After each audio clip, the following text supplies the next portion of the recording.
AI is already turning the world upside down, and I have with me Robin Moore, who is an innovation consultant with Media Cymru, and he's here to talk with us about innovation in the Welsh media industry, the place of AI in that, and some of the support available for people developing innovation. Croeso Robin, welcome Robin. Hi, Callum. Tell us about yourself and why innovation is so important to you. So I was very lucky after leaving university and not being particularly employable, of discovering a new technology, which at the time was the World Wide Web. And I fell in love with this idea of using new things, and often for youngsters, it is the way to a new career. But I was quite lucky to then develop both websites for the BBC and then find myself developing any new technology that came along and how we should utilize that for content creation. And really, it's very exciting because you can be very creative in the technical sector and work with other sorts of visual creatives and performance creatives and storytellers while being at the cutting edge. It also is important because it allows us to control what that future will be. If we tend to try to keep with our old skill set and use the ways we've already worked, we often find the audience moves on without us. They will take the new technologies on, they will change, and we are forced, often by someone else doing it, to try and keep up, when I think it's much better to take hold of innovation and be in control and control that future. And that means being aware of what technology can do, utilising it and seeing how you want to use it, both in terms of creativeness, in terms of how you create your creative content, but also in terms of ethics and in terms of what's actually good for the audience. Great. How is the Welsh media sector exploring AI innovation? So much like most media sectors, we're following the big fish, if you like. A lot of AI is delivered by the really big technology companies. It costs an awful lot of money. You need a lot of server infrastructure. And most importantly, you need access to a lot of data, because most of the AI we're seeing at the moment is basically machine learning. So you need data to train the machine in order for it to do something useful and usually mimic something that humans can do, either because it's cheaper or often because the machine can do it a lot better. An average AI model might have millions of parameters. Humans, when they're making decisions, are using perhaps 5 to 7 things at once. So an AI can often see things that we can't see, which can be extremely useful. Now, in terms of the sector here, we're mainly like anywhere else in the world, following those big fish. Often they will create AI systems that are meant for one purpose, but actually turn out to be useful for other things. And companies here can spot that. And they can do it at 2 levels. Either they can just use what I call commodity technology. So it's when an AI becomes part of a software as a service platform that you can get a subscription to. So for instance, something like Midjourney, which is a stable diffusion model that allows you to generate images. So for instance, this company locally, Storm and Shelter, who've shown how they could use Midjourney to do their concept development for animations or ads. It's not replacing the person who's doing the development, it's just speeding up part of their workflow and a human's still making the key decisions. At the other end, we can try and create AI, so you're actually generating systems if you've got enough data. But you do need to have a lot of data for this, so it does tend to be just the bigger companies. But we've got companies in the regions that have looked at deep search, so using natural language processing on how they can deliver content. We have companies that are looking at audio and video search, so if you're managing the archive for a large broadcaster, for instance, you can do that better if you have AI tools that can analyze the video footage, not just the simple things like transcription, which we have to remember is AI, because a lot of tools we use are AI, but we forget they are. But also it can work out who's in which scene, where the scene cut points are, maybe certain dynamics and spotting certain objects in the scenes, which help people then when they want to use the material later. But generally we tend to be more at the level of trying to spot the opportunities in the technologies that someone else is creating and create something new and novel, the innovation, out of the way it is applied to the particular problems we have here. So obviously there's quite a bit of work around the Welsh language, because that's one of the idiosyncrasies of our particular market in Wales. So for instance, I've been looking at a project around doing lip syncing and seeing how the generally trained models work for Welsh, so that you can have a piece that is being dubbed. You also move the lips on the people, so it looks a lot more natural. But there are lots of other technologies that really we've been looking at for the last couple of decades, but particularly around language translation, subtitling, access, those sorts of things. What's the most exciting development in the sector regarding AI that you're excited about? So in terms of particularly the media industry at the moment, there are near-term things that we really can use now. So people are looking particularly at tools like ChatGPT, not necessarily ChatGPT, there are other models around, but the ability of those language models to speed up processes in terms of writing. Now, obviously, there are some tensions in that area because while it can be very helpful to speed up certain bits of the process, and it can open up completely new forms of content that you couldn't have a writer write live dialogue for you in a game. So there are some things it can do that writers very clearly couldn't do. There is a concern that it takes the authorial voice of the writer, and that actually it'll put particularly writers lower down the pecking order out of work. I believe this is kind of already happening, and there are challenges in the journalism space around this. But that's definitely an area lots of people are looking at, particularly if that idea of being able to engage people or deliver really niche content. So content you wouldn't normally have a budget to pay a writer to do. The AI is actually very good at editing content as well and doing services around that, which can be interesting. The other side tends to be generative AI around vision. Mainly at the moment it's stills. And so some of the still creation systems like DALL-E, Midjourney, Stable Diffusion, they've become very good at making almost photo quality. In fact, with a lot of Midjourney images, you'd be pretty hard to spot whether it's Midjourney or not. In fact, you tend to spot it because it's too studio looking. It's actually been trained to do studio lighting so much that it looks false because it's hyper real. But that's very interesting in terms of how we might use stock imagery in the future, and the idea that anything you can imagine can be created, and it's actually a lot quicker than trying to search a stock imagery database. Definitely is, I would say, the end of clip art. But again, it's kind of challenging for illustrators because you can copy people's illustration styles. So there's some ethical dilemmas there around whether you would use a live illustrator's work to prompt the AI to create content, which is kind of stealing their style basically, which is definitely an issue because they obviously don't get remunerated for you doing that. But also it can be starting to be used for video. This is very nascent at the moment. It's very early days, but you are seeing companies starting to set up AI film arms to look at how would they make something that's completely generated in the virtual space. Personally, at the moment, and I would say for a few years to come, AI doesn't really have that authorial voice. It doesn't actually have intent. So you do have to govern it a lot. And while it can do some of the tasks that we think of as being part of that creative process, usually you still need someone steering it all the way through that process. Finally, a technology that's particularly interesting to me at the moment, because we've had a lot of interest in the sector here in virtual production, is a technology called NERFs, Neural Radiance Fields. And this is a system a bit like photogrammetry, if people are familiar with that. But photogrammetry allows you to take photographs of a 3D scene, and then the AI tries to generate a 3D model of that scene. And it's been used a little bit. It's particularly used in previs, for instance. To generate scenes, you look at how you're going to change them with a set for a drama. And then when you actually turn up at the place, you've got everything right, and you can look at what sort of shots you might want. And you've done that before you've even gone to the location. NERFs take it a step further in that it's a similar process. You take photographs and the AI generates it, but the AI is generating a concept of light fields, so a concept of how the light is bouncing around the space. So not only does this allow you to get a shot from between the different pictures you may have taken, so you're taking stills at different points, but you can move the film camera between those points.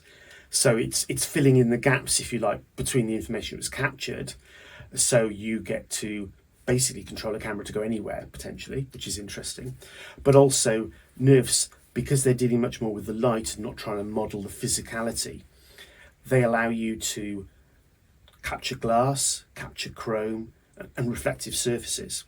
And so you can actually do it in a lot more realistic scenarios.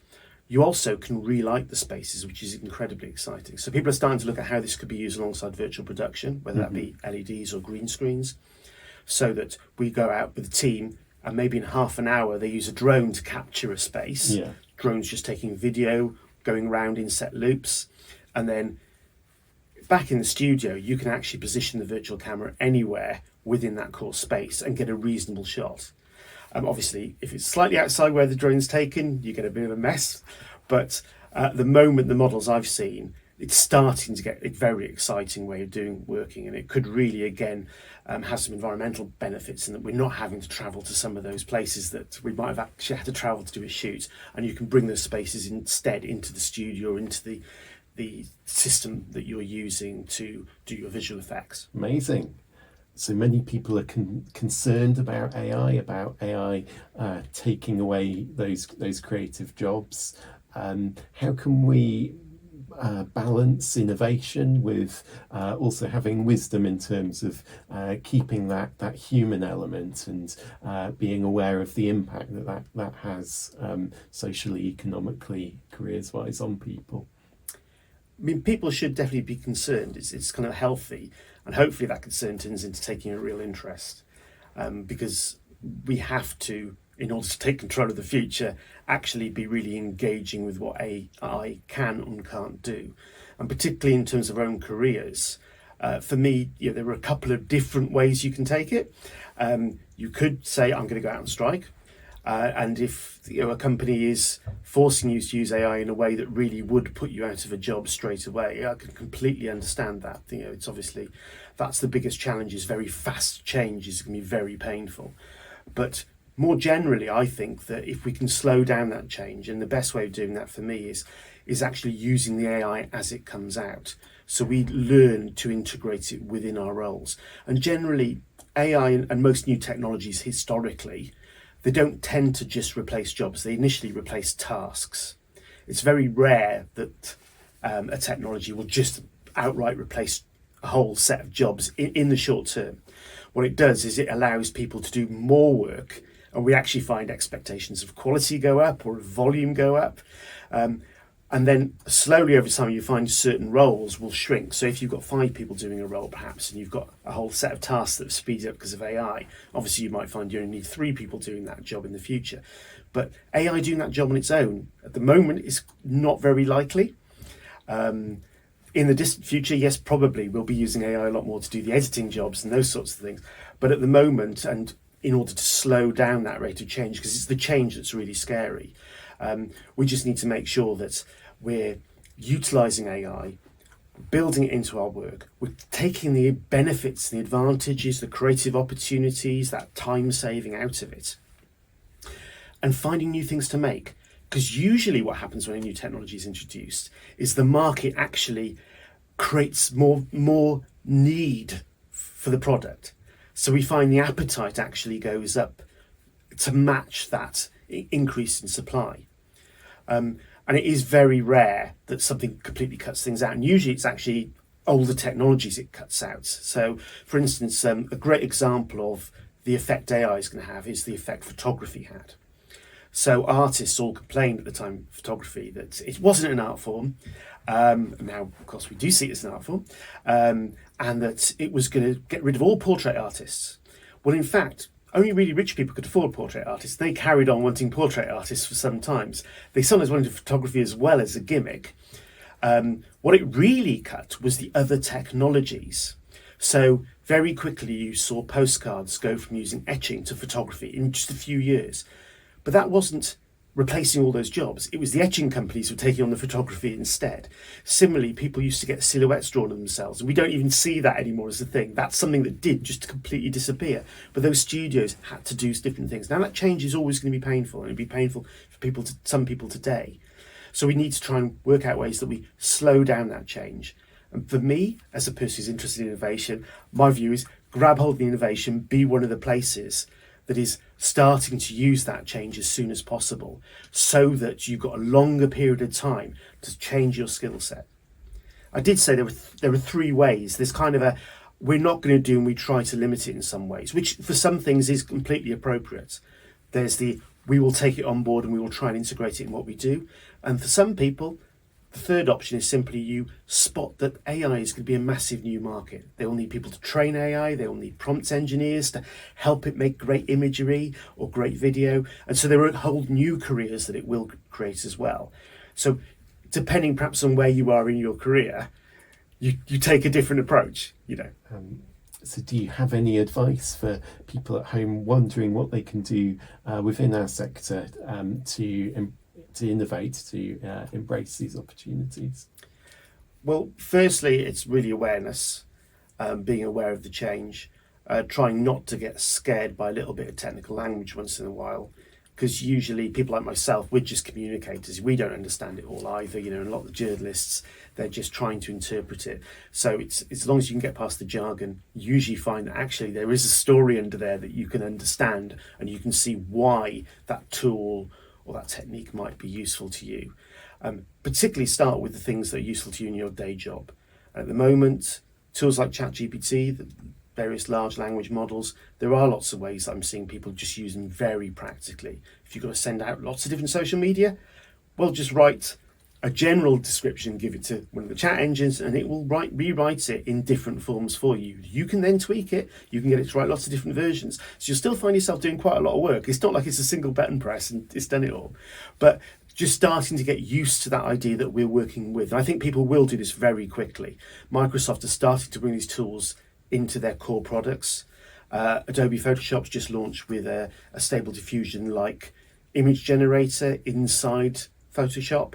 And so we'll find people will just start using this very quickly. And before we know it, they won't even be calling it AI, because we'll just be using it as a tool. So the first step is making sure you are doing that. The second thing is starting to understand where it might be going in the slightly longer term. So being aware of what's being launched, what new tools are coming out. There's sites like Future Tools or Product Hunts that help you be aware of anything new that comes out, which is quite cool. For instance, we're recording this podcast using Descript, which is a tool I first discovered on Product Hunt a few years ago. And it's that sort of thing is really, really enabling for you to be aware that that's the opportunity and where you might want to change your skill set and your working practice in the next few years. Finally, though, the really simple thing to do is come to some of the Media Cymru events. We do events that are about inspiring you, about introducing you to some of the new technologies, sometimes getting quite deep under the hood to see, is it useful for you or not? Is it worth your time understanding it? And then we can, through demos and trials, actually let you get hands-on with things. So we kind of de-risk the innovation for you, and hopefully make it a bit less scary. And one of the events that you do is the innovation surgeries. Do you want to say a bit about that? So the surgery sessions are really kind of the step on from coming to our usual events. So we hope we've inspired you, or often people are already kind of in the space where they want to innovate. They just need a bit more support. They need a bit more help in de-risking that innovation. So the surgeries are really a case of flipping the dynamic. Usually we're telling you about all the stuff that's cool. What we want in the surgeries is you tell us what you actually need. And we start by doing a bit of horizon scanning, which is simply looking for the technologies that might be relevant to what you do. And we then think about ways you could apply it to the business and the different benefits that you could get from the technologies. Now, those benefits could be new ways of reaching the audience. It could be new ways of more deeply engaging the audience. It can be cost effectiveness or time saving in terms of your own production process, or it can be just simply being more creative and giving you completely new creative options you never thought you had. And we go through those. Often it's a case of matchmaking. I don't know everything. So it'll be a case of me saying, well, at the higher level, here's what might be of interest. Oh, and if you're interested in that, or perhaps you should talk to this person, they're a specialist in this. And we'll also help people, particularly with startup businesses with their business support. So my partners, Town Square, offer Startup Club, and they can offer support off the back of the surgery sessions. But the surgery is kind of a dialogue, and we often find that we end up pushing people into our funding rounds, and then off the back of the funding rounds they'll come back for surgeries if they get funding to look at how they actually develop their R&D projects. And one of my specialisms is on rapid prototyping and how to do live pilots. So often we help people around thinking about how do you test something as efficiently as possible, and really learn from your research experience, because it's all about that. How do we learn something new that we can apply to our businesses? Amazing. Diolch yn fawr, thank you very much. Please do check out media.cymru for more that's going on, and to find out more about the innovation from Robin and many other people across the consortium of organisations working with Media Cymru to drive innovation in the Welsh creative sector. So thanks again. Thanks, Gav.